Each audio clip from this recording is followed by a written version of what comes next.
Abbiamo ascoltato. Hemos escuchado. Gesù disse loro, Jesús "Venite les dietro a dijo, me". síganme. E subito Inmediatamente lasciarono le reti ellos e lo dejaron sus seguirono. redes y lo siguieron. È grande Es la grande forza della la parola di fuerza de la Dio, palabra de come Dios, abbiamo sentito como anche hemos nel visto primo también en lettura. la primera lectura.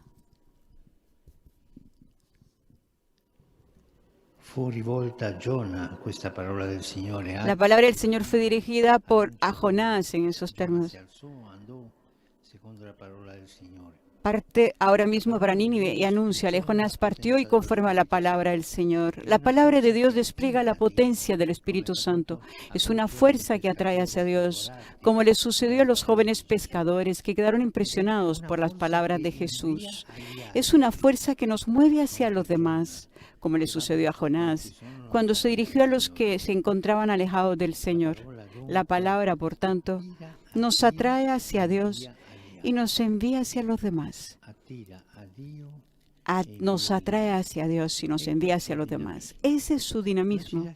No nos deja encerrados en nosotros mismos, sino que dilata el corazón, hace cambiar la ruta, trastoca los hábitos, abre escenarios nuevos y desvela horizontes insospechados. Hermanos y hermanas, la palabra de Dios quiere realizar esto en cada uno de nosotros. Como los primeros discípulos que, acogiendo las palabras de Jesús, dejaron las redes y comenzaron una aventura estupenda, así también en las riberas de nuestra vida, junto a las barcas de los familiares y a las redes del trabajo, la palabra suscita la llamada de Jesús, que nos llama a hacernos a la mar con Él para los demás. Sí, la palabra suscita la misión. La palabra suscita la misión. Nos hace mensajeros y testigos de Dios para un mundo colmado de palabras, pero sediento de esa palabra que frecuentemente ignora. La Iglesia vive de este dinamismo. Es llamada por Cristo, atraída por Él y enviada al mundo para testimoniarlo. Este es el dinamismo de la Iglesia. No podemos prescindir de la palabra de Dios, de su dulce firmeza, que como un diálogo conmueve el corazón, se imprime en el alma y la renueva con la paz de Jesús, que nos hace preocuparnos por los demás. Si miramos a los amigos de Dios, a los testigos del Evangelio en la historia, a los santos, vemos que para todos la palabra ha sido decisiva. Pensemos en el primer monje, San Antonio, que impresionado por un pasaje del Evangelio cuando estaba en misa, lo dejó todo por el Señor. Pensemos en San Agustín, cuya vida dio un vuelco cuando una palabra divina le sanó el corazón. Pensemos en Santa Teresa del Niño Jesús, que descubrió su vocación leyendo las cartas de San Pablo.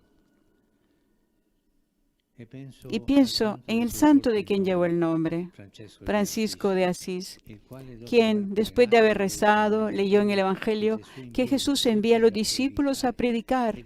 Y entonces exclamó, esto es lo que yo quiero, esto es lo que yo busco, esto es lo que en lo más íntimo del corazón anhelo poner en práctica. Son vidas cambiadas por la palabra de Dios, transformadas. Pero me pregunto, ¿por qué para muchos de nosotros no sucede lo mismo?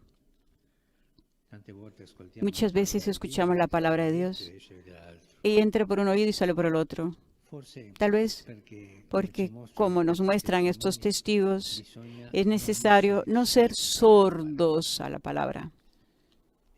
Es el riesgo que corremos, ya que abrumados por miles de palabras, no damos importancia a la palabra de Dios. La oímos, pero no la escuchamos. La escuchamos, pero no la custodiamos. La custodiamos, pero no nos dejamos provocar por ella para cambiar. Sobre todo, la leemos, pero no la hacemos oración. En cambio, en la lectura de la Sagrada Escritura debe ser acompañada de la oración, para que se entable diálogo entre Dios y el hombre. No olvidemos las dos dimensiones constitutivas de la oración cristiana: la escucha de la palabra y la adoración del Señor. Hagamos espacio a la palabra de Jesús. A la palabra de Jesús orada, y sucederá para nosotros lo mismo que a los primeros discípulos. Volvamos, por tanto, al Evangelio de hoy, que nos describe dos gestos que brotan de la palabra de Jesús. Dejaron sus redes y lo siguieron. Dejaron y siguieron. Detengámonos brevemente en esto. Dejaron. ¿Qué dejaron? ¿Qué han dejado? La barca y las redes, es decir, la vida que habían llevado hasta aquel día. Muchas veces nos cuesta dejar nuestras seguridades, nuestros hábitos, porque permanecemos atrapados en ellos como los peces en la red. Pero quien está en contacto con la palabra se libera de las ataduras del pasado, porque la palabra viva descifra la existencia, cura también la memoria herida, implantando el recuerdo de Dios y de las obras que ha hecho por nosotros. La Escritura nos radica en el bien, nos recuerda quiénes somos, hijos de Dios salvados y amados. Las odoríferas palabras del Señor son como la miel, dan gusto a la vida, suscitan la dulzura de Dios, nutren el alma, alejan el miedo, vencen la soledad. Así como movieron a aquellos discípulos a dejar la repetitividad de una vida hecha de barcas y de redes, así en nosotros renovarán la fe, purificándola y liberándola de tantas escorias, llevándola de nuevo a los orígenes, a la fuente genuina que brota del Evangelio. Con el relato de las obras que Dios ha hecho por nosotros, la Sagrada Escritura desata los amarres de una fe paralizada y nos hace saborear de nuevo la vida cristiana como lo que verdaderamente es, una historia de amor con el Señor. Los discípulos, por tanto, dejaron y después siguieron. Dejaron y siguieron. Detrás del Maestro dieron pasos hacia adelante. Efectivamente, su palabra, mientras libera de los obstáculos del pasado y del presente, hace madurar en la verdad y en la caridad. Reaviva el corazón, lo sacude, lo purifica de las hipocresías y lo llena de esperanza. La Biblia misma da fe de que la palabra es concreta y eficaz. Es como la lluvia y la nieve para el terreno, como el fuego, como martillo que pulveriza la roca, como una espada afilada que discierne los pensamientos y las intenciones del corazón, como un germen incorruptible, que aunque pequeño y escondido, brota y produce fruto.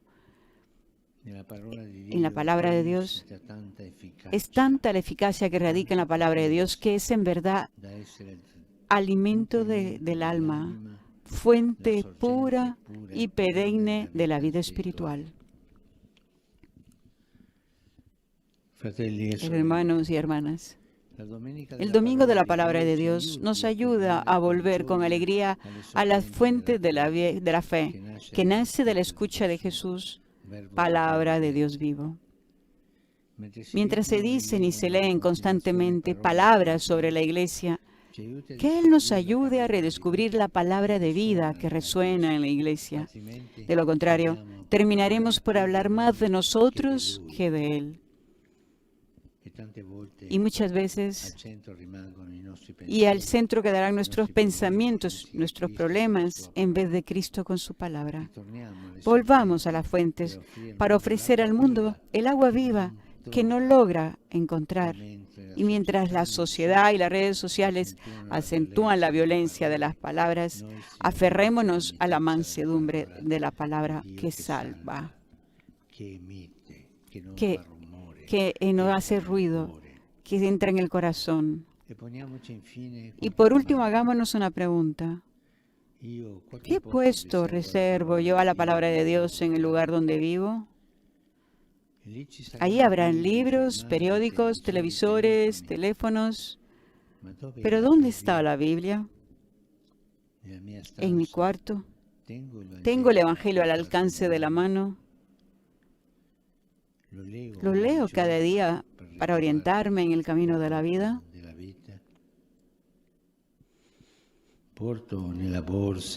Lo llevo en el bolsillo, un pequeño ejemplar del Evangelio. Muchas veces he aconsejado de llevar siempre consigo el Evangelio, en el bolsillo, en el bolso, en el teléfono. Si amo a Cristo más que a nadie, ¿cómo puedo dejarlo en casa y no llevar conmigo su palabra? Y una última pregunta. ¿He leído por entero al menos uno de los 4 evangelios? El Evangelio es el libro de la vida, es sencillo y breve. Y sin embargo, muchos creyentes nunca han leído uno desde el principio hasta el final. Hermanos y hermanas, la Escritura dice que Dios es principio y autor de la belleza. Dejémonos conquistar por la belleza que la palabra de Dios trae a nuestra vida.